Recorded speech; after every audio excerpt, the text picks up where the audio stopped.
balani ya PGM télévision, vous avez belé, vous avez partout dans le monde surtout. Tu peux si bien beauté, tout le monde. Et surtout, avant d'avoir une émission, on a lancé un pour la toute première fois. On s'abonner à la chaîne Nabiso, au Tika l'abonner à l'émission Libéla. Et surtout, on va partager l'émission Nabiso. Chaque fois, tu vas partager l'émission, on partage. Et vous allez pas vous limiter pour nous. Les lots, nous sommes continuer sur la délivrance. Sur la Guinée-Bino, de qui est sur la délivrance. Les lots, de quoi Dieu veut nous délivrer. Nous avons la ligne, et donc on est dans la délivrance, sur ces sujets, dans le côté, dans la pasteur Josué, au plateau, papa Josué. C'est un ami en tout cas, avant de vendre je vais dire continuité. Et à sujet de la fois dernière, on s'est vu là pour nous tout Ok, merci. Père Céleste, merci de l'opportunité pour les chouchous accordés sur la mission de l'eau. Nous avons dit assistance pour la mission de début jusqu'à la fin. Nous avons enseignement rouge. Bandeko bakoka ngo bazalifier. Et biso toujours le bas de tabac, pour que tu utilises biso puissamment. Avec que comme appel au tambour na vie à mon corps. Amen. Amen. Sans plus tarder, papa, je souhaite ok déjà comme tout cela qui n'a la foi passer sur la délivrance. Le travail qui va nous biso na moi suspense ya koyeba de quoi Dieu veut nous délivrer. Merci. De quoi Dieu veut nous délivrer. Merci de vous sentir pour nous là. Je pense la fois passée, parce que je qui déjà flashé qui a mot que Dieu veut nous délivrer dans deux choses. Dieu veut nous délivrer du péché, deuxièmement de la puissance démoniaque. Et on ne peut pas arriver directement à la délivrance de la puissance démoniaque sans pourtant passer par la délivrance du péché. Parce que la délivrance du péché, ils appellent si la conversion à Moutou. Parce que Moutou pas bien à moi, nous avons fait par conviction. Alors, conviction, on se repentir, c'est par rapport au péché. Mais point c'est la délivrance du péché. Car si na kati ya péché na vie ya mutu, ils ont caractérisé dans trois sortes de péché. Oh, nyon surtout ça la ganase na moi. Masu mwana, ils ont séparé de réparti dans trois grandes parties. Oh, na kati na mutu moni idolâtrie. Tu vois, la perversion sexuelle peut tout le monde ils ont mauvais comportement. Des biloko où il faut mourir la mutu porte pour puissance démoniaque et côté la vie. Alors par là, les places de délivrance est bâtie. Donc nous avons trois titres où il toujours parler sur l'idolâtrie, la perversion sexuelle et le mauvais comportement. Mais Dieu veut nous délivrer du péché et de la puissance démoniaque. Ok, merci papa. Je suis déjà au le bénéfice déjà sur d'abord le là sur la nature sur le péché. Ah oui, le péché vaste. D'abord nous touché qu'à 3 points de la perversion sexuelle, le mauvais comportement. La vidéo qu'on a mis ça et là on y vraiment au bon les sous nous c'est les sous. Ah oui. Parce que on va les sous on qui les mener les aides c'est les sous. Parce que et là on y vraiment au quand quelque chose à la délivrance servir n'a été. Et vidéo qu'on a mis ça. Non, la première des choses parce que nous sommes à péché. Mais ce qui est plus grave, c'est l'idolâtrie. Parce que dans le cas de l'idolâtrie, ils ont un peu de négocier, ça auto-comprendre. Mais premièrement, d'abord, il faut faire la Bible de l'Obiboé. Péché, on doit commettre contre le Fils. Et vous allez parler. Mais on doit commettre contre le Saint-Esprit. C'est-à-dire qu'on blasphème Nzambé. Qu'on boya Kinzamba Zala. Alors, on doit se boya Kinzamba Zala, c'est la idolâtrie. Mais au moment où Israël, lorsque Moïse a été en Ngomba, quand même, nous avons besoin d'un Dieu qu'on est en train de voir, un Dieu physique, comme ça, tout le monde a été adoré. Nous avons poussé Aaron à faire la veau d'or. Et puis, suite, il va faire un retour à Moïse. Nzambe a silika qui makas et Moïse a bouka qui même 10 000 pourquoi on qui pas Nzambe. Fallait abandonner la chouchou. Pourquoi? Parce que l'idolâtrie est côté. Donc, dans le cas de l'idolâtrie, les biscuits, tout le monde, on va venir fétichisme. Tout le monde fétichisme, tout le monde magie, tout le monde magie, tout le monde a coutumes ancestrales, tout le monde a bilo, connaît la divinité, oyo, ezaki bato, qui est vers d'autres dieux. les bamakambo ça va que Israël ça va pesa bango mu Congo même si on dans le livre Juge chapitre 6 nyonso wana eza ba porte na yango eza ba biloko na idolâtrie les places va pesa sur fétichisme, la sorcellerie, la magie, l'occultisme, la divination, la cupidité, le coutume ancestrales et ça terminé. Mais le papa Josué ce qu'on le dit que coutume les appels idolâtrie c'est que toi qui peux sur ma coutume. OK. Lorsqu'on va parler de la coutume et idolâtrie, coutume et culture c'est des choses différentes. Il faut passer à la différence. En réalité, tout ça la ramène la bala et la coutume c'est la culture. Surtout parce que dans mon contexte dans mon normal. Parce que lorsque tu entends qu'on va bénir coutume, la coutume est dans l'esprit. Pour la bishop africain, coutume na biso na sima na ngo esprit en Nzambe. C'est l'esprit ya bakoko ne ba bengaka.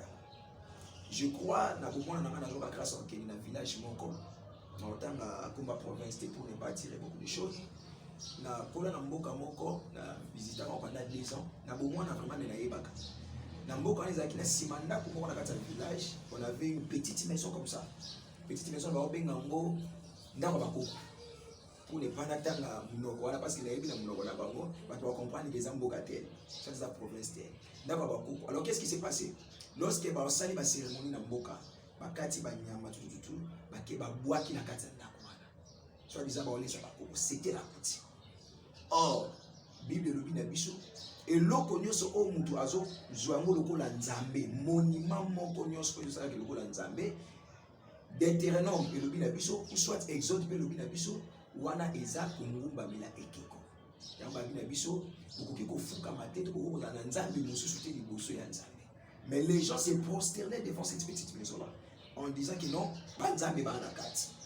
Donc on a compris que ba coutume la biso mingi na Afrique eza penza culture te. Wale ko biso sorcier. Na kati ya coutume, parce que la cérémonie ba bloko moko o eza un peu ya malamu te. Oyo Bible ici. Des oyo bato bazo salela.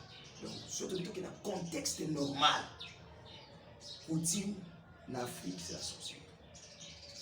D'accord, mais je suis là dans mon monde. Coutume d'Afrique c'est la sorcellerie. Oui, de boïté. Parce que là, l'homme sur mon montagne, et puis on peut dire oui, c'est que pour le bec, il va tirer dans un bokoko.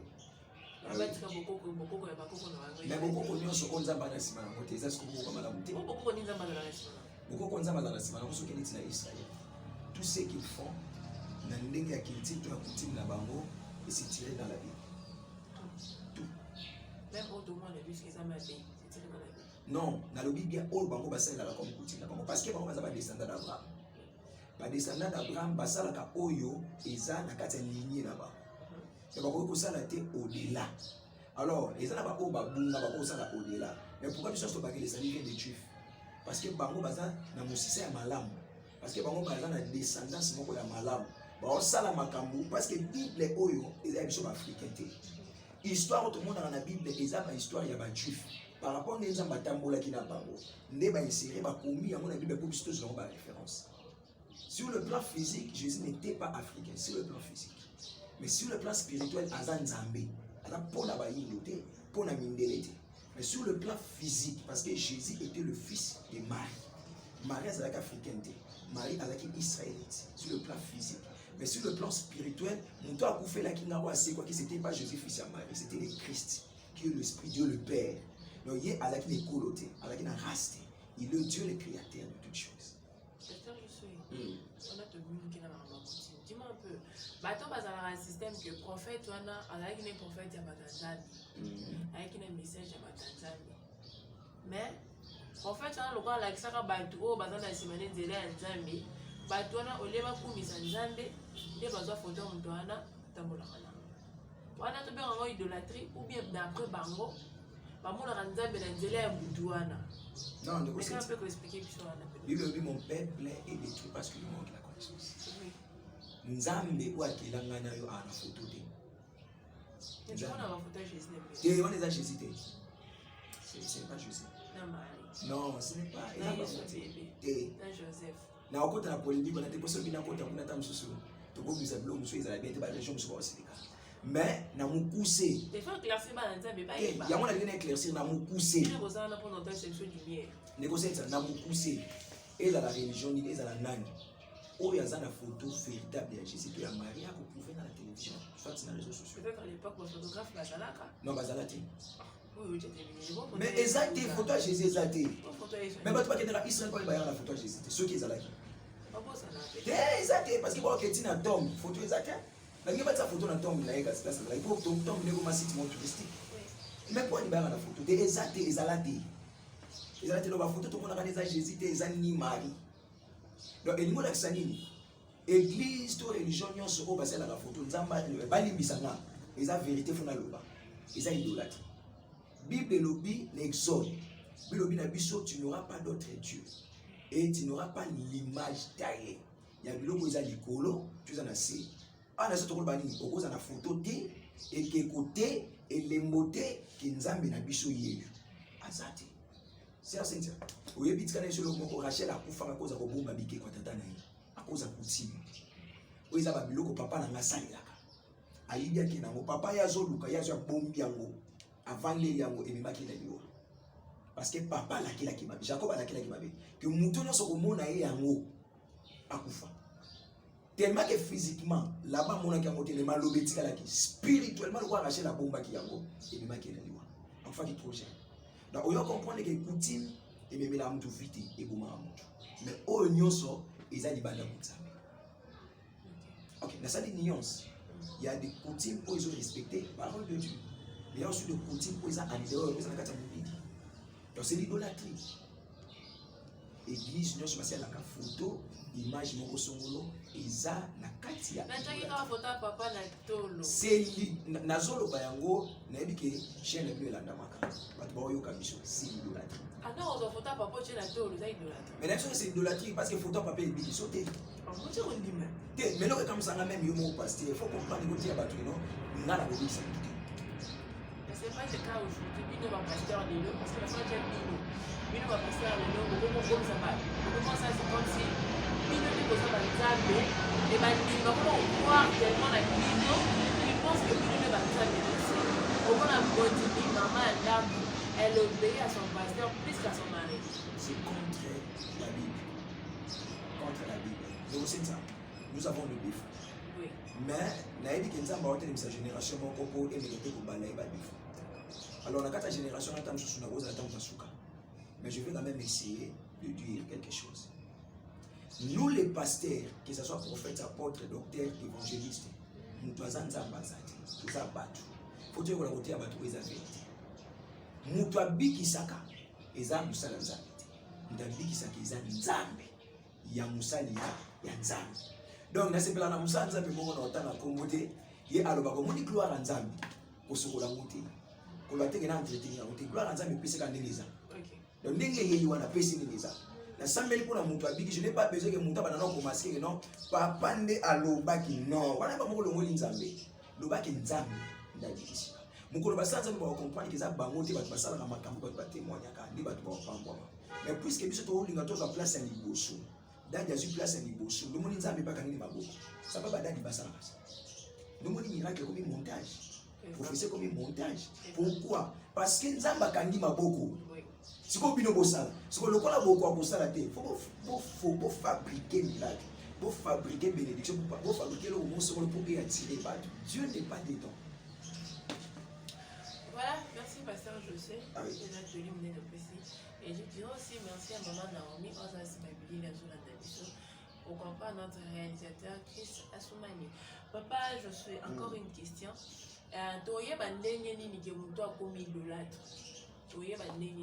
Parce qu'il y a des gens où autant pour la lobby qui est pas protection. Nous sommes à ça, c'est un émo bakanga. Quand on a bien, bacha, voilà, quand on a, on va déjà tomber en bâti Christ. Nous sommes à la comme nous sommes à juste dans le quai, nous sommes le billet sous à ça pour la mindele. Voilà, nous sommes à Banzamba, Bayindo, Bakoma, Bakomo, la Bango. Yesu biso toyebi yesu nekulusu akufela biso nyonso yesu oyo apembo akufela mindele wana toyebi te bon siko na akufela bandundu kasi c'est diverti mais ta question nazotuna mpona koyeba bato balobaka nzambe bayindo azali nzambe mindele nde yesu oyo akufela akufa nekulusu wana nde yesu nzambe mindele nzambe bayindo et tout ça Mais quand on peut classer, je voyais Banini, il a commis idolâtre. Les conséquences n'ont peut-être vraiment ni pour le bel moi, le bel est-ce que mon oh, à ça l'année m'a soumouté.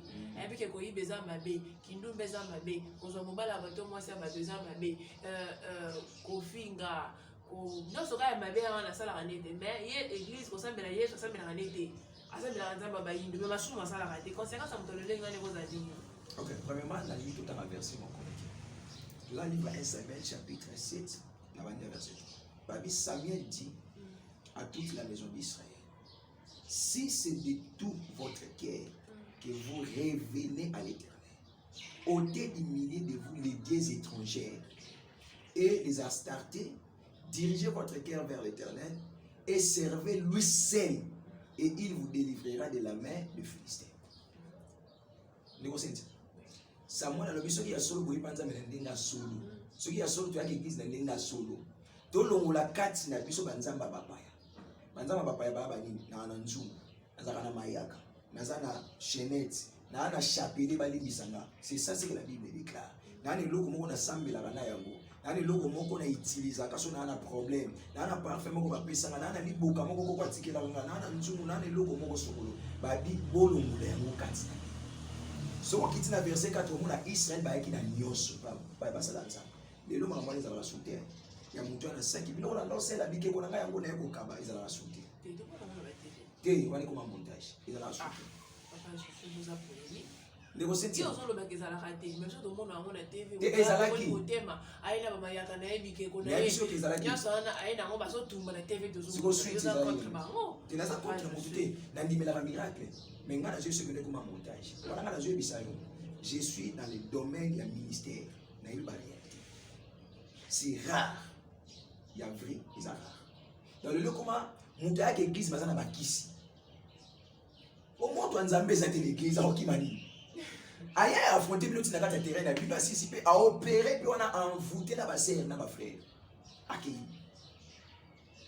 Pourquoi? Parce que déjà, là où l'orgueil a pris place, ils ont pensé à la tête. Comment est pasteur un prophète à orgueil? Ils ont dit donc, Israël va boire qui biloko na bango. Pourquoi? Parce qu'il va constater qu'avec ces choses, nous avons appris sur le Congo. Ce qui nous a appris sur le Congo, nous avons comme un makasi pour les cailloux. Mais ça qui on a Juge chapitre 6, par lui, lorsque Israël va gagner pas banzambe à Bapaya, Dieu les avait tourné les dos. Ba mandianite va comme qui makasi pour les bango.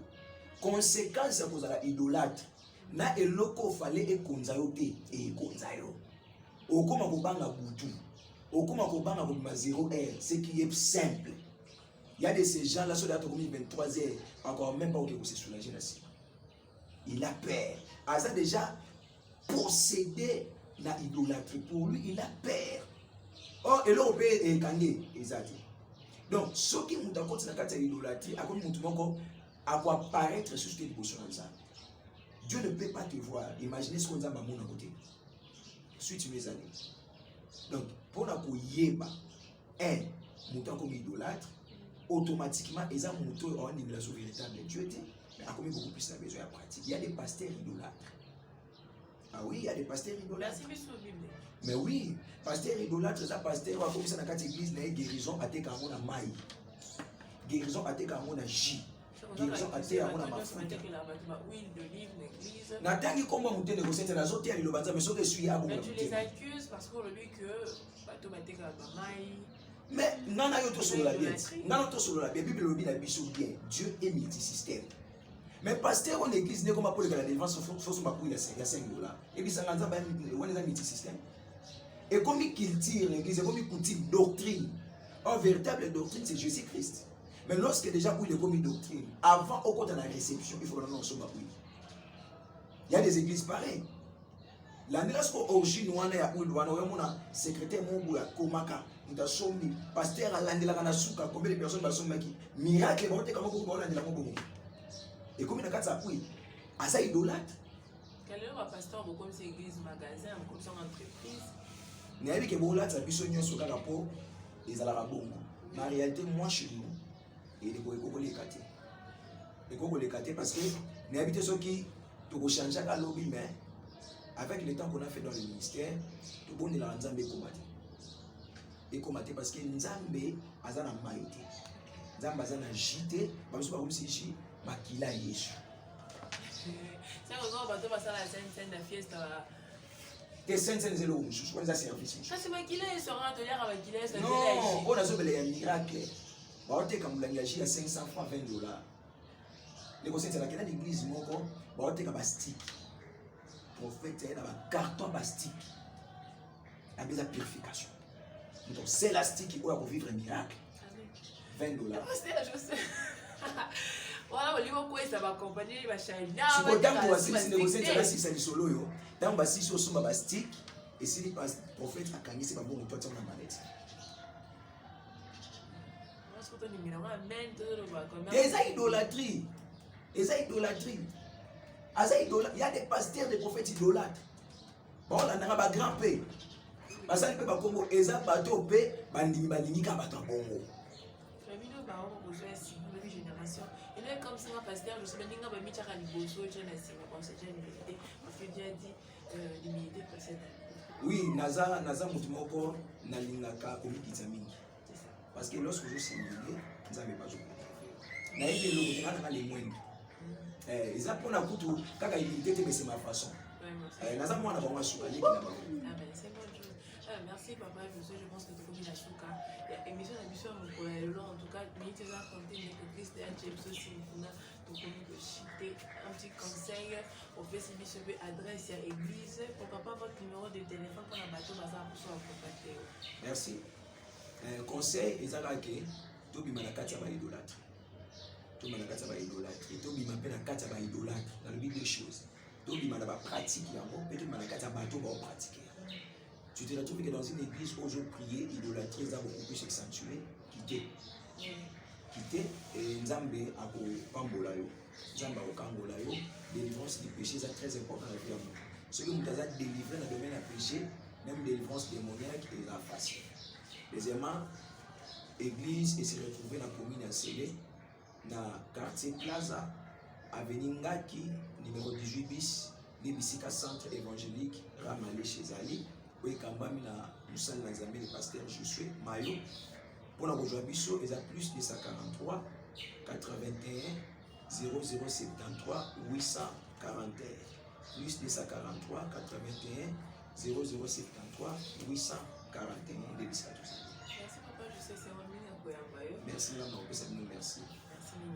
Pour moi, ça n'est fini aujourd'hui. En tout cas, on a fait merci, Bino Baye, au Bozo, on a fait beaucoup de en tout cas, n'oublie pas de vous abonner massivement au Lani émission, s'il te plaît, à la gentille émission, tout ce que tu as gentil émission.